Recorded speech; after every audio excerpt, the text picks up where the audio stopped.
Hello, this unit will cover life insurance and long-term care.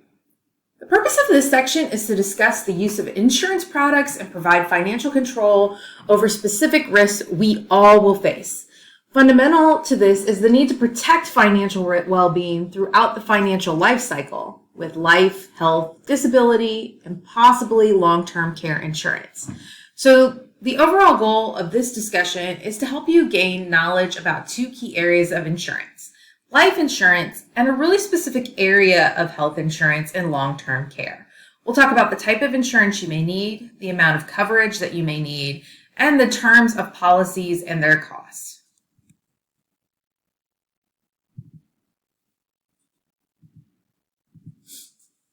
So let's go over a couple of common terms in life insurance. One, the face amount. The face amount is the amount of insurance provided at death stated in the actual contract.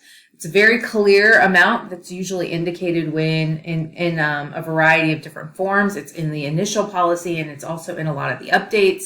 And then when you get a payout, it'll usually lay out, as if you get a payout as beneficiary, it'll lay out the face amount. The owner of the policy is referred to as the policy owner or the policy holder. So, question, can you be the owner of a policy and the life insurance not be on your life? And the answer is yes. The beneficiary is the individual or person that is designed to or designated to receive the proceeds. And the owner of the policy may also be the beneficiary.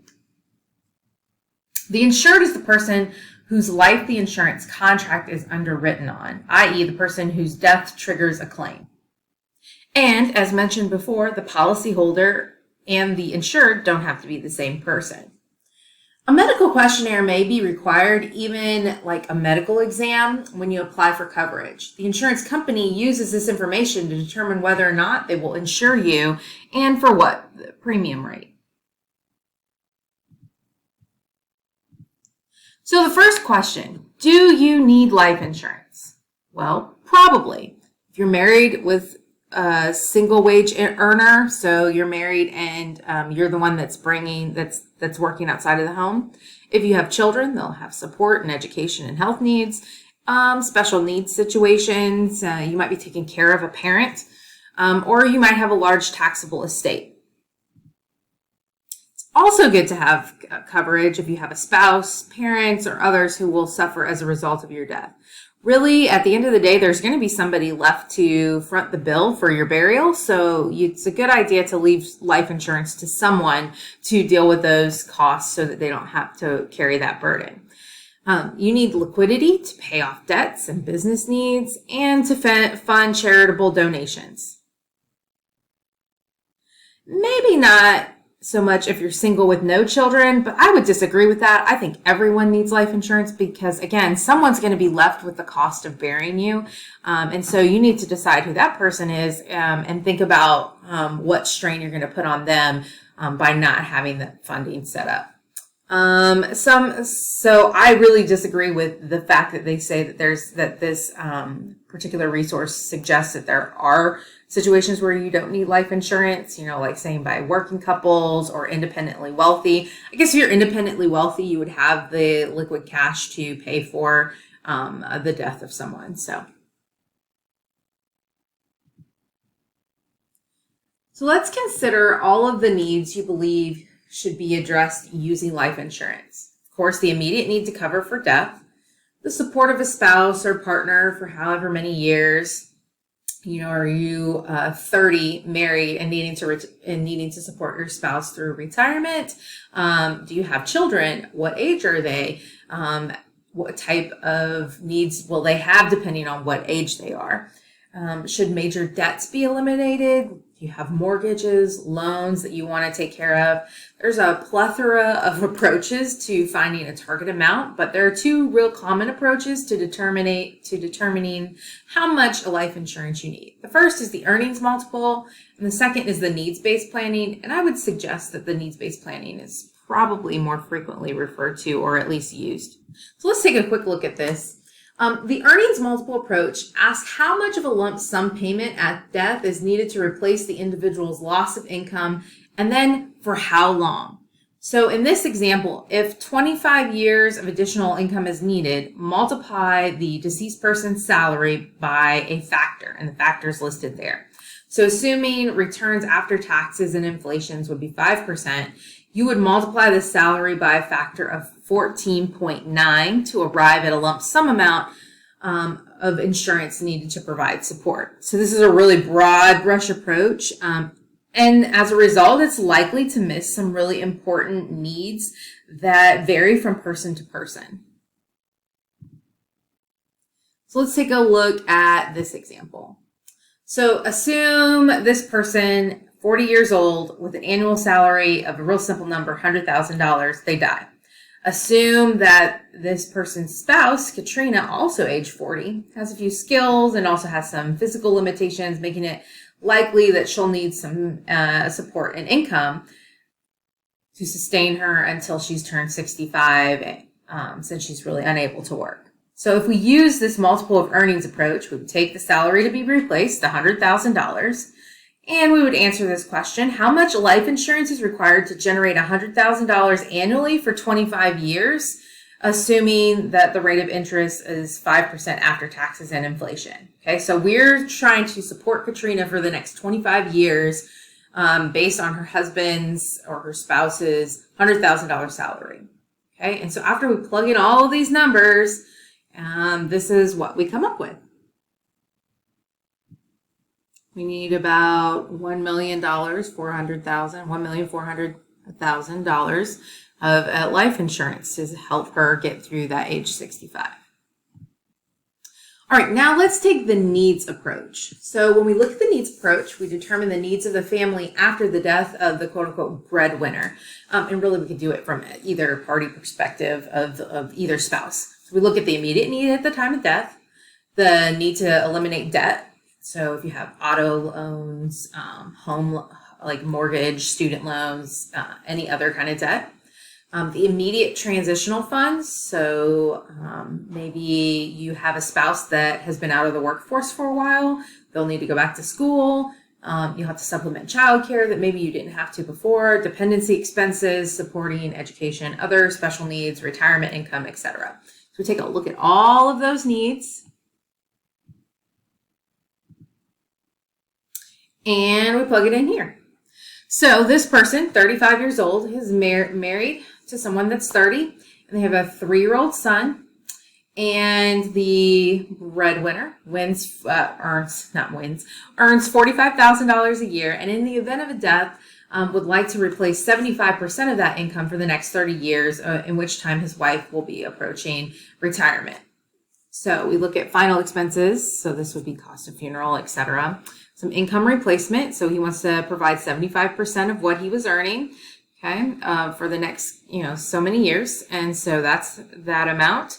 Readjusting period expenses, okay, allocating for some special funding, maybe to get his wife retrained in the workforce, some debt repayments. So they must have a mortgage and maybe some other, smaller loans, some college expenses needed to fund college for the child. I think this is supposed to be for the child, not for the wife.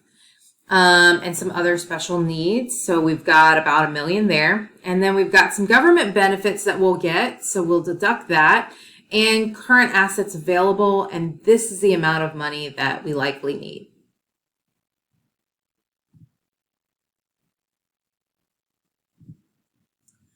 So when we're looking at the different types of life insurance, now we know what the dollar amount is that we need. Now let's talk about the types of life insurance that we would look at to fulfill those needs. So term insurance is a pure life insurance that pays the beneficiary a specific amount of money, even if you die while covered. So it's kind of like when you have your auto insurance, as long as you're and to some extent, it's got a limit of time, but as long as you're paying your premium, you've got coverage. When you stop paying your premium, you don't have any coverage. With term insurance, it's covered for a certain amount of time. So maybe 10 years, 20 years. And it's super inexpensive in comparison to some of the others, but it also has a shelf life. Then we also have cash value insurance, and these are more of your investment style products in that it's a life insurance combined with a savings component.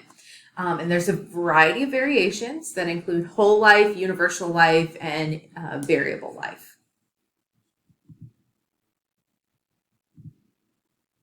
So let's talk a little bit more about term insurance. So term insurance pays the death benefit if the insured dies during the covered period. Again, its primary advantage is affordability. I think I have some term life insurance that I think I'm paying less than, I don't know, $15 a month for, compared to, and that comes in a six-figure amount, whereas my $25,000 whole life policy that I bought straight out of college, I think I pay $27 a month for. So big difference in the value of those. But again, that whole life I'll get to hold on to, and I'll talk about that here in a moment. So its primary disadvantage, again, is that the cost increases each time the policy renews. So my term life insurance policy I got for 20 years, for example.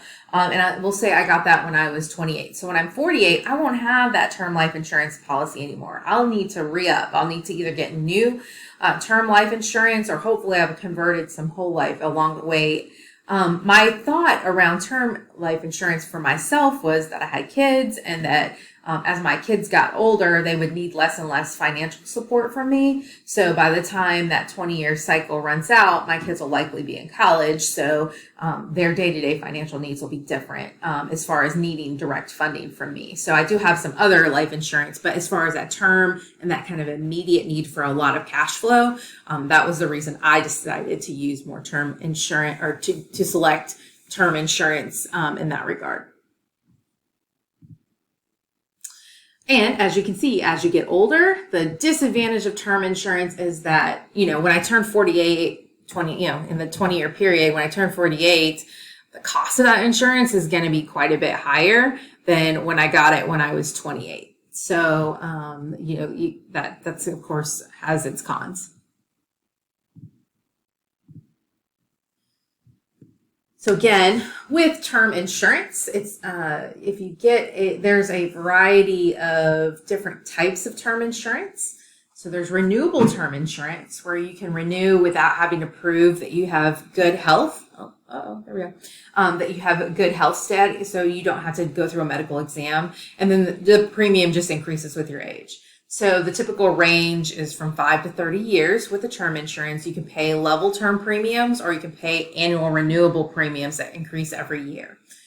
Okay, so that's a renewable term insurance. Decreasing term insurance, the premiums remain the same each year, but the amount of coverage decreases. Again, probably following along the lines of as you get further and further out in that term policy, you maybe need less and less.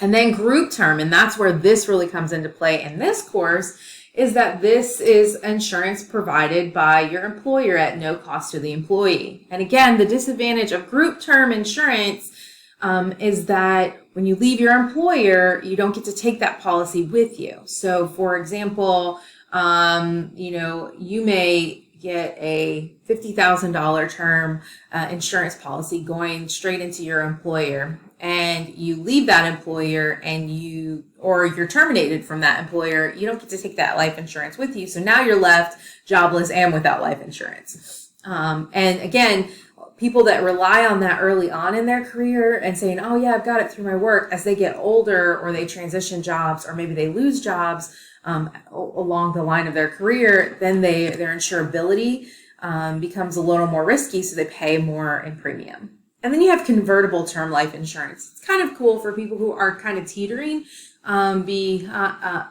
between term and whole. So the advantage is that you can purchase term cheaply and then convert it to a more permanent cash value policy without having to pass a medical exam. So we'll say I have $100,000 of term life insurance. I might get a letter from my insurance agent every 3-4 years asking me, hey, do you want to convert some of this into permanent whole life insurance? And that's a nice option, particularly as you age. Some of your medical conditions may change, and this prevents you from having to go through that exam again. All right, so some key points to remember again with term life insurance is that it's inexpensive in the early years, but the premiums increase over time.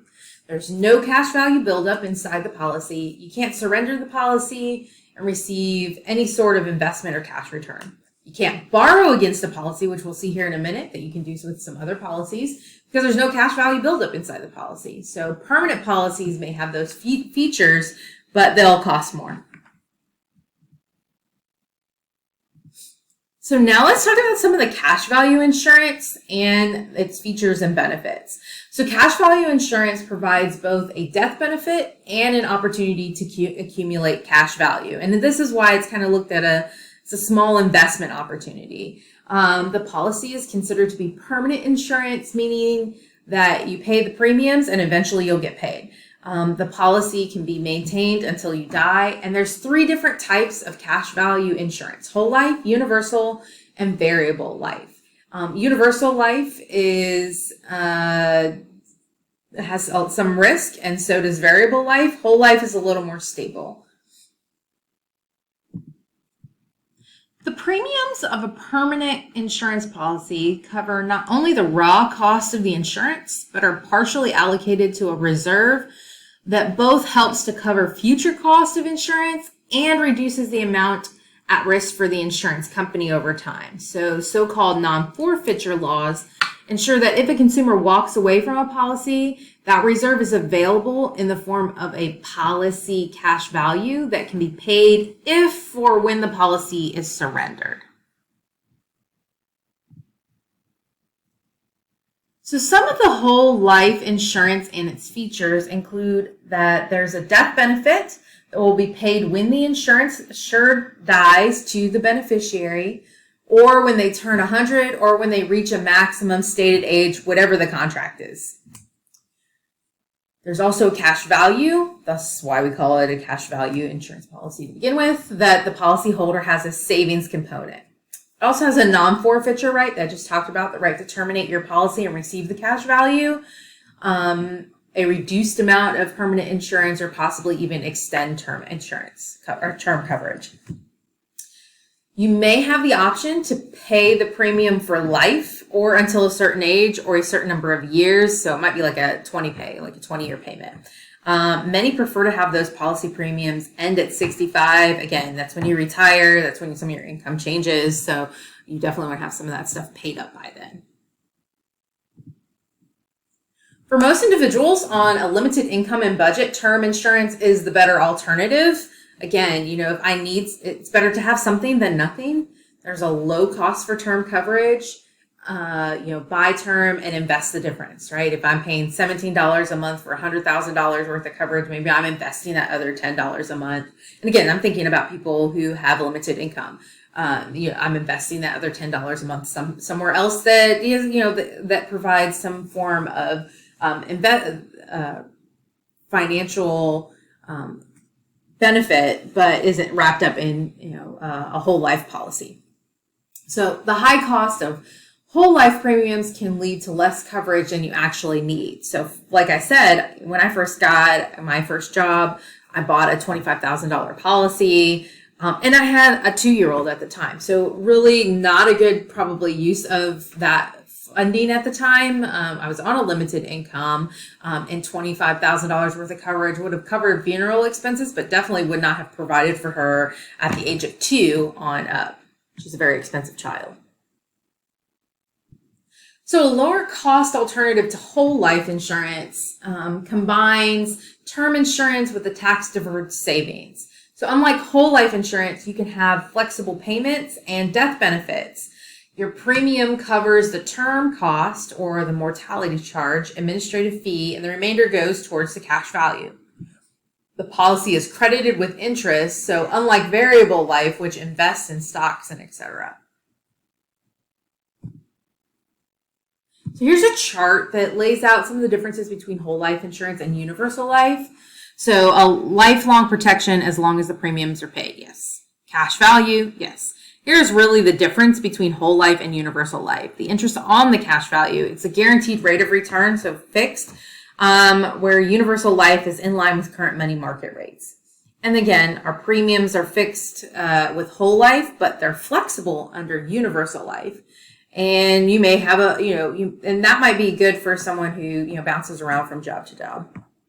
And the death benefit is fixed, again, with whole life, but flexible, again, with universal life, depending on the factors that we mentioned earlier. So with variable life, instead of having interest credited to the insurance company, such as like universal life, you can invest in a wide range of investments, including mutual funds, bonds, money market securities. So it's a way to get your feet wet in a variety of different things and have a life insurance product at the same time. The key point with variable life insurance is that you assume the risk of loss if the cash value doesn't support the future cost of the insurance. There are no guarantees with variable life. So with variable life, the death benefit may rise or fall based on performance of the investments. And that's a really tricky component of variable life, and why you probably won't see a lot of people recommending that that's the first life insurance policy you buy. So advisors may suggest you simply purchase a low cost term coverage and invest the difference and avoid these high commissions and trading costs associated with these policies. Again, you probably need to be pretty well versed in things like mutual funds, bonds, money market, and securities before you jump into something like variable life. So when we look at fine-tuning the policy, there are a lot of different provisions they throw at you in a life insurance policy. It's a contract, so you've got contract clauses, riders, and a variety of settlement options. So we'll talk about a few of them. One is the beneficiary provision, probably the most one of the most important sections of a life insurance policy that you always want to stay up on. So the primary beneficiary is the person who will receive the proceeds at your death. They usually ask that you have a secondary or contingent beneficiary if the person who's the primary beneficiary is no longer around to claim your benefits. So for example, my primary beneficiary is currently my husband. It probably should be a trust because I have kids, but right now it's currently my husband. My kids are listed as secondary beneficiaries, or maybe the trust would be listed as a secondary beneficiary for my life insurance policies. Now, why would I do that? You know, the likelihood of both of us dying at the same time is pretty low, but you know, all things could happen, or something could happen to both of us at the same time. And rather than having to have that money kind of sit in la la land, that's why we have that contingency beneficiary. Coverage grace period. So generally there's a 30-day grace period to pay premium after the due date, and then you start running into cancellation. So again, like every other insurance policy, that's something that you want to keep an eye on. I've had situations where like I got a new credit card and I had that set up automatic withdrawal, and I got a letter, saying, hey, you didn't pay your premium. I was like, oh crap, I forgot that I, changed credit card numbers, or, they changed my credit card number, because of some sort of breach in my credit card. Loan clauses, in some of those policies allow you to borrow against the cash value of the policy. Non-forfeiture clause, we already talked about. You can receive a cash value, reduce paid up insurance, or you might be able to extend the term coverage. Policy reinstatement clause provides some rules for reinstating the policy after that grace period has ended. So those are also as important as knowing what the grace period is. Suicide clause, you would think like, why in the world is that there? So there actually is a trend of people who who plan for their suicide in advance and will purchase life insurance policies. But there's a very specific suicide clause that says a policy will not pay if the insured person commits suicide within 2 years after the effective date of the policy. Boom. There's no ifs, ands, or buts really about that. There are some variations of that, but generally that's the rule. And then the incontestability clause. This is in your favor as the consumer, prohibiting the insurance company from contesting the policy after 2 years based on innocent misstatements in the application. And let me think of one good example of that. So say on the example, say on the policy, you write that you're 55, but you're actually 56 when you purchase the policy. Maybe there's a premium difference in that amount. If the insurer doesn't catch it for 2 years, then they can't contest that figure. If they do catch it, then it is grounds for them to allow cancellation. So let's look at some of the riders that are available. So we have a waiver of premium for a disability rider, and that's in place if the insured becomes disabled. The insurance company will no longer require the insured to pay the monthly premium. There's accidental death of the benefit rider, or multiple indemnity if you die by accident versus a natural cause. So that is an option. Guaranteed insurability rider, which is the right to purchase additional insurance without providing insurability. So that's kind of a nice feature. Cost of living adjustment, or COLA rider. You can increase the death benefit with the inflation rate without proving insurability. Again, if we're increasing the amount of death, or increasing the death benefit, usually that would come with needing to prove insurability for that additional amount. But this COLA rider would prevent you needing to do that. And then living benefits rider, this is actually a nice feature in a policy, and I would encourage you to see if you can get this for a reasonable rate, which allows payment to be made to the insured prior to death, which can be used to offset some medical costs for a terminally ill insured person. So again, when you don't have other resources like long-term care or an HSA account lying around, that living benefit rider might be really helpful. So there are a couple different ways that you can settle out a claim for a life insurance policy. One is a lump sum settlement, one tax-free payment. Interest-only settlements pay the interest on the lump sum, but funds the remainder with the insurer until later requested. There are installment payment settlements and life annuity settlements, and there's a joint life and survivorship annuity. Again, annuities paid on your life. The joint life and survivor annuity might be for a spouse that would allow that annuity payment to continue upon their life. Now we're going to talk a little bit about long-term care. So with long-term care, what is it? So it's essentially care for individuals with chronic conditions that prevent them from engaging in normal activities of daily living. That's a defined term, an ADL, an activity of daily living. People tend to think that long-term care is covered by Medicare or other forms of health insurance, and they're wrong. This is an important component of health insurance that's misunderstood. Medicare only provides short-term minimal protection. Medicaid provides more coverage, but requires that the individual basically spend down all their assets before qualifying for services under Medicaid. So something most people really want to avoid if possible. Costs of long-term care are very high. So statistics will show that 70% of us need care at some point after the age of 65. Not many people have long-term care coverage. Most rely on family members, the depletion of assets, and other assistance to help with the needs during this period. So 60% of Americans over the age of 65, and I think that I've got some statistics that say 70, will require long-term care in their lifetime. 1 out of 10 will stay there for 5 years or longer. The average stay in long-term care is 2 years, 2.5 years. And 1 in 5 Americans over 50 will need long-term care services in the next 12 months. In 7 out of 10 couples age 65 and older, at least one spouse will remain in a nursing home. And women are 1.5 more times likely than men to enter into a nursing home after 65. So again, age and gender play a very significant role in long-term care benefits, definitely on the receiving end.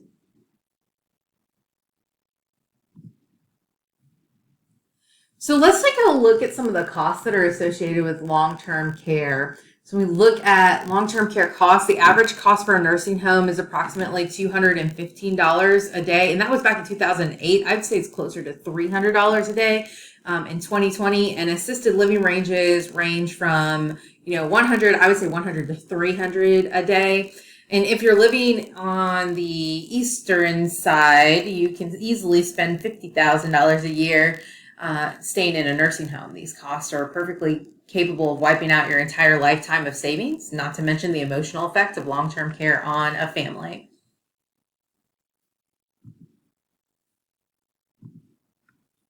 So who pays for long-term care? So many people are under the impression, again, that Medicare and Medicaid cover these costs, but they don't. Medicare has eligibility requirements. Again, you basically have to spend down, or you have to it's only for skilled nursing and for a limited period of time. Medicare is a welfare program, so you essentially have to spend down all your assets. Health insurance and medical supplements don't cover nursing home care unless it's for skilled nursing facility like rehabilitative stuff. Individuals and families usually go through savings and assets and cash to pay out most long-term care costs. And sometimes in order to get into a nursing home, you have to have somebody that's paying in advance for those funds or for those services. So what's covered under long-term care?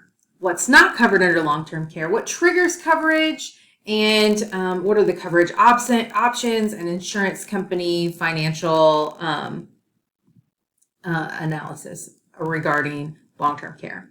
So long-term care covers daily activities such as bathing, eating, dressing, skilled nursing care or rehabilitation training, either in a nursing facility or at home. So you could have kind of like an at-home nurse coming on a day-to-day basis. It also covers cognitive impairment such as Alzheimer's and deals with the care-oriented conditions associated with that. It's not cure-oriented. So a lot of the trials and services that are provided for Alzheimer's patients that are cure-oriented would not be covered under long-term care. Most states have adopted the NAIC Model Act regarding long-term care, so the benefit period of at least a year, some strict restrictions on cancellation, standards for covering pre-existing conditions, a free look period, and then the prohibition of exclusions for Alzheimer's disease. There are some federal guidelines that lay out what qualified plans are. And these generally clarify what are treated like life and health insurance in respects to taxation. So proceeds generally are tax-free, premiums may be deducted as a medical expense. Things that are covered are nursing home care, home health care, personal care in your home, so you might need somebody to come help you cook or clean, services in assisted living facilities, and services in adult daycare facilities.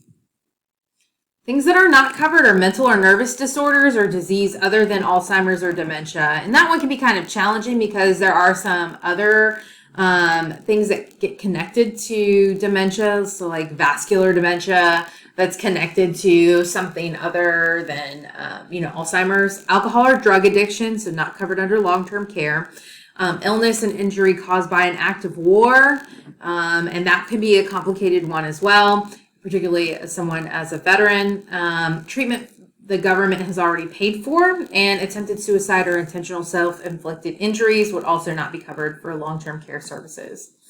If you are unable to perform 2 of 6 of the ADLs that are spelled out, then that's what triggers coverage. So bathing, eating, dressing, toileting, so personal hygiene stuff, and transferring like mobility, so being able to walk, being able to move from place to place, and continence issues. The benefit period is going to depend on how your contract is written up. So that can be a 2, 3, 4, 6, 10-year, or a lifetime period. The daily benefit amount can be a portion of what you might need for those services, such as $90, or it may include like $300 or $400. Home health care can be listed as a percentage that goes to home health care. And there could be a waiver of premium once coverage begins. And if you think about that, it makes a lot of sense. If I'm in a position where I need long-term care, I might not be working. I might not be able to pay for those services. And so we might have a waiver of premium clause that's in the contract. And an elimination period. So there might be a 30, 60, 90, or 100-day waiting period, meaning that the first 30 days of services are on you. An inflation protection that increases the value, the benefit, the daily amount due to inflation, and then renewability, that it can't be canceled, rates can't be increased for individuals, only classes of people. Long-term care has not been without its flaws. The initial rollout was not really aimed to satisfy consumer demands, as it was really just to satisfy regulators who wanted to provide these resources. And the earlier products required equity buildup, so paying more than the actual cost, and required the individual to forfeit those amounts if they terminated the policy. And it really became difficult to match premiums to future liabilities, right? So some solutions to deal with insurer rate increases, allowing portability and cash value buildup that the purchaser can take with them, and then being more careful about contract language, what benefit triggers, and product definition. So some things that have changed over the years with long-term care. And if you get a chance, go ahead and check out long-term care as it relates to the case study. Have a great day.